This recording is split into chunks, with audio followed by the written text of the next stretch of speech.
Social media ರಾತ್ರೋರಾತ್ರಿ ಯಾರನ್ನ star ಮಾಡುತ್ತೆ, ಯಾರನ್ನೋ ಯಾವುದೋ ಸ್ಥಾನಕ್ಕೆ ತೆಗೆದುಕೊಂಡು ಹೋಗಿ ಕೂರಿಸುತ್ತೆ.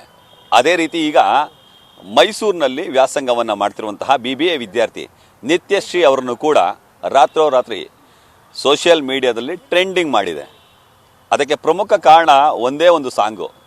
ಇದು ಸರಿಗಮಪ ವಿಜೇತರೋ ಅಲ್ಲ, ಅಥವಾ ಹಾಡುವ ಕೋಗಿಲೆ ವಿಜೇತರೋ ಅಲ್ಲ, ಇದೊಂಥರ ಬೇರೆ ಥರದ ಕೋಗಿಲೆ. ನಮ್ಮ ಜೊತೆ ಆ ಕೋಗಿಲೆ ನಿತ್ಯಶ್ರೀ ಇದ್ದಾರೆ, ಅವ್ರನ್ನ ಮಾತಾಡಿಸ್ತಾ ಹೋಗ್ತೀನಿ.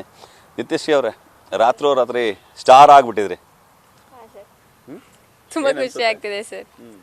ಸ್ವಂತ ಊರು ಯಾವುದು, ಏನು ಮಾಡ್ತಿದ್ರಿ ನೀವು? ನಮ್ಮೂರು KR ತಾಲೂಕು ಮೊಸಳೆ ಕೊಪ್ಪಲು ಗ್ರಾಮ ಅಂತ. ಅಲ್ಲಿಂದ ನಾನು ಇಲ್ಲಿ ಡಿಗ್ರಿ ಓದಕ್ಕೆ ಬಂದಿದ್ದೀನಿ. ದೆನ್ ಈ ಟ್ರಸ್ಟ್ಗೆ ಸೇರಿಕೊಂಡೆ.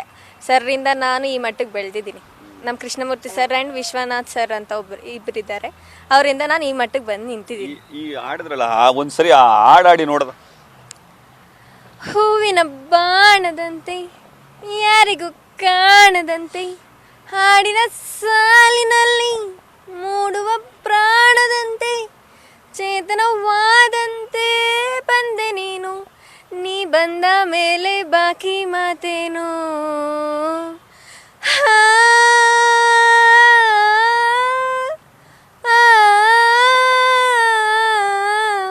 ಸಂಗೀತ ಎಲ್ಲಿ ಕಲ್ತ್ರಿ ಮೇಡಮ್? ಕಲಿಯಕ್ಕಂತೂ ಎಲ್ಲೂ ಹೋಗಿಲ್ಲ ಸರ್, ಜಸ್ಟ್ ಫಾರ್ ಫನ್. ತುಂಬಾ ಚೆನ್ನಾಗಿ ಆಡ್ತಿದ್ರಿ, ಅದಕ್ಕೆ ಕೇಳಿದ್ದು. ತಮಾಷೆಗೋ ನಿಜವಾಗಿ ಹೇಳಿದಾರೋ ನನಗಂತೂ ಗೊತ್ತಿಲ್ಲ, ಒಟ್ನಲ್ಲಿ ಹೇಳಿದ್ದಾರೆ.